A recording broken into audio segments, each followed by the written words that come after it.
Welcome to the Business Owners Counsel, Legal Issues from Growth to Exit. Hey everyone, welcome into an all-new episode of the Business Owners Counsel, From Growth to Exit with Kevin Brick. I'm your host, Mike Leon. This is the show where Florida business owners get practical, plain English legal strategies for building stronger companies, from avoiding costly disputes to scaling smarter to maximizing your business's value at exit. In each episode, we're going to talk with Kevin, the founder of Brick Business Law, to talk through the exact playbooks his firm has used to help businesses thrive. Kevin and his team have guided Florida companies through litigation, transactions, employment issues, and growth challenges of every kind.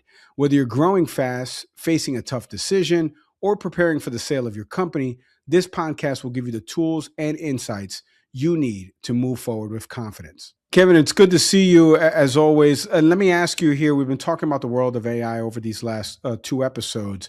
What's another area that you've seen, given your experience, where AI has been causing people some headaches? Yeah, but one big area is just corporate documents. I see business owners making some mistakes here. So internal corporate agreements, things that bind partners in ways maybe they didn't understand or doesn't make sense or they're unfavorable. Number two, business contracts, some of which are missing key provisions like buy and sell agreements and contracts, like things that have big consequences if they're used multiple times or they handle big stakes types of issues in business. And then number three, employment agreements that either don't hold up because of the way that they're written, or they ignore big issues, or they've got things like non-competes that are legally insufficient so they can't be enforced. So it's things that they look really good to the business owner, but they're flawed. And because the document looks very polished, the risk is hidden from the owner until it's realized in the future. Kevin, I've worked in technology for a long time. I know the answer to this question, but I want you to answer it from the legal perspective, because, a lot of things that people don't know about AI is it scrapes from internet sourcing, right? Like it's a language model, like it's learning from other areas and it's scraping from that. But for the people out there that are like, but AI, they never get anything wrong. Like, why is AI getting this wrong in the lawyer terms? Well, a lot of it depends on the person who's prompting it and asking the questions. So prompt failures, where the user doesn't know what to ask, can't recognize what the issues are in the output, and so they go unaddressed. So that's the business owner who's not a lawyer and asking legal questions, and the output is giving them something that looks good to them, right? Number two is I see what I call Frankenstein documents. It looks like big cut and paste jobs from multiple sources, and AI sometimes is guilty of that. It mixes up provisions from different jurisdictions. It's pulling in from different types of contracts. They end up with terms that conflict each other or are missing. They seem to make sense, but they actually create huge liability issues. And then the number three thing I think that AI does is it uses non-authoritative sources. So you alluded to this in the question a little bit, but AI pulls from everything. Like it pulls from Reddit. It pulls from platforms that aren't based on vetted, legitimate legal knowledge. So obviously, if the sources have errors, then the output is going to have errors as well. I've seen AI get actors confused for one another. It's like, it's not that trustworthy. You still got to go to a secondary source for validation. So can you give me then, maybe you have one off the top of your head, like an example of, let's say, a contract issue that AI will get wrong because it doesn't have, like what we spoke about, like this real world knowledge of the contract or the issue? There's one that I can think of kind of off the top of my head, but it's, if you think of, we had a client who had a loan that they didn't receive proper notice of a default, and they came in thinking that because the notice wasn't proper, then they had a good defense in court, right? And this is something AI might tell you. For instance, it reads the contract and it says, from a technical standpoint, the other side has defaulted or they haven't given you proper notice, so therefore you've got a good position in this case, right? But a lawyer looking at it would know, and this is what would happen in court, is ultimately the person has gotten notice because maybe they've gotten sued or it's gone down the line. And if you were to go in front of a judge at some point, the judge would say, just because the notice wasn't proper under the contract, that's a technical issue, not really a material issue in the contract. And now you've got an actual notice of it, you've been sued. And so, no, there's no defense here, and so clients may have AI take them down the wrong path of something that might be technically correct, but from a practical standpoint, it's going to cause them a bigger problem. So, lawyers, when they're talking with clients, they have practical knowledge, they use their judgment, they have discernment, and they can also assess risk of taking various paths, right? And so, that knowledge is based on the experience of doing it and knowing what happens in court and what has happened in court, things like that.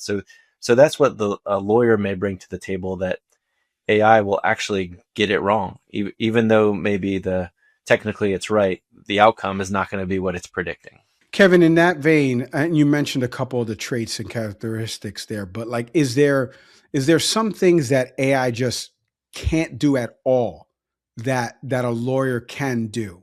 A lot of what AI does, as we talked about, it's recognizing patterns, it's pulling data, it's giving answers and analysis. But when you think about what lawyers do, they're interacting in the real world. So AI, we talked about the sort of the limitation of practical, experiential knowledge, but also AI doesn't have the same real world agency, right? AI can't go to court for you. It can't really negotiate in real time. We talked about a demand letter before. So what happens when you send a demand letter written by AI and then the lawyer on the other side calls on the phone and wants to negotiate it? Now where's AI, right? And so there's those things, and then there's a lot of things that happen in real life, so to speak, in the legal world. So mediations, depositions, going to court, and there's a skill set related to this of understanding subtleties, reading the room, knowing what the judge is going to do next, or if things go a certain way, changing strategies. And so if you're using AI as your lawyer to educate you each step of the way, it's not going to be there to tell you what to do in court or in a deposition or a mediation. Really, it's you. That's you in that spot. And so AI can't do those things in real life, as of now, at least, to represent clients. Well, you landed the plan on as of now. So the follow-up is, are we even close then? Or do you see it maybe eventually morphing into somewhere where there is somebody represented holistically by an AI lawyer? From my standpoint on the technology side, it's hard to say yes or no. Will AI be able to do all those things I'm talking about? Go to court, represent somebody, make arguments on the fly, read the room, change strategy, all those important things. I don't know from a technology standpoint, but in the near term, there's quite a few hurdles. So number one, AI is not licensed to practice law, and in all through the country and everywhere, you have to have a law license to practice law, and so that's a big hurdle. And so I don't see that changing anytime in the near future. Number two is these AI platforms. I think they have legal risk. They have risk of liability for giving out unlicensed legal advice. And I think that's going to be a problem if AI or AI-based platforms try to grow into actual, robot lawyers, so to speak, because of the liability exposure. And the last thing is, I think it is hard to replace human judgment from a technology standpoint. Some of the things that lawyers do are just inherently human, appealing to a jury, or understanding different dynamics shifting, and some of those things are the most important things, making a judgment call at the right time. So I don't see that happening anytime soon. So all those different things, the skill set, the licensing, and potential exposure to liability, all the counseling that lawyers are doing, it's not just collecting and analyzing data.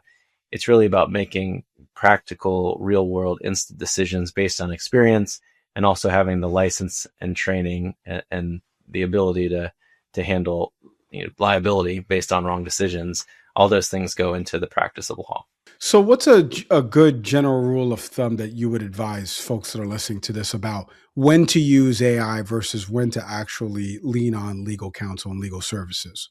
For me, I'd say don't use AI to be your lawyer. If it's a decision that can affect your money, your reputation, your ability to sleep, you've got risks, you've got liability.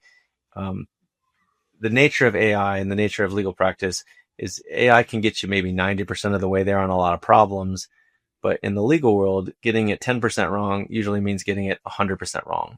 So a lot of times you only get one shot at a legal issue. And if you screw it up, like you sign the documents and now they're signed. You go to court and now the hearing's over. You don't get a chance to go back and make it up over again.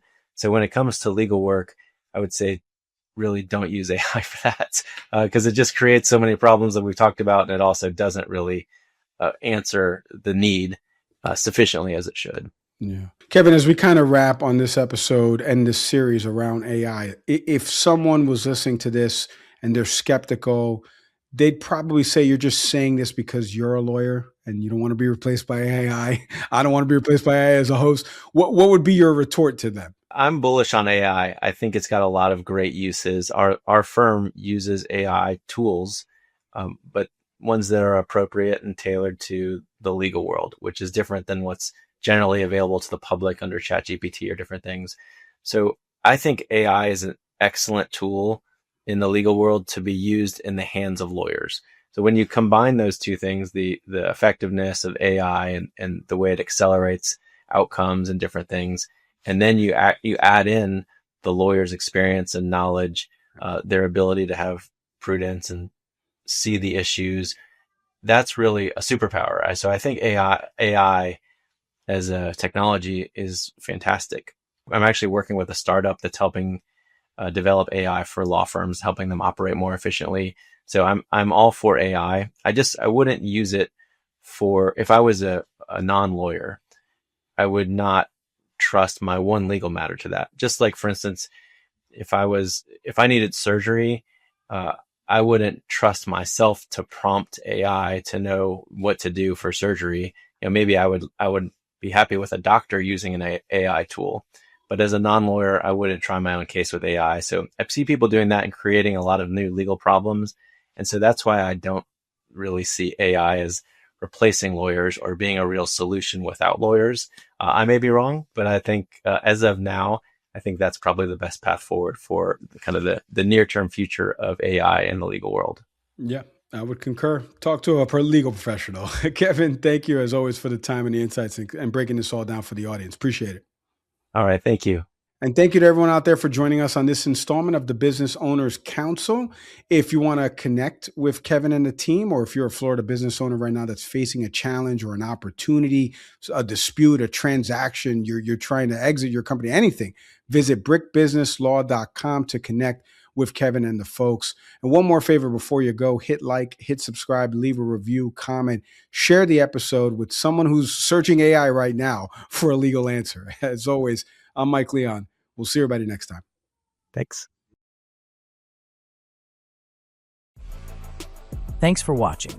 Be sure to hit that like and subscribe button and leave us a review in the comments.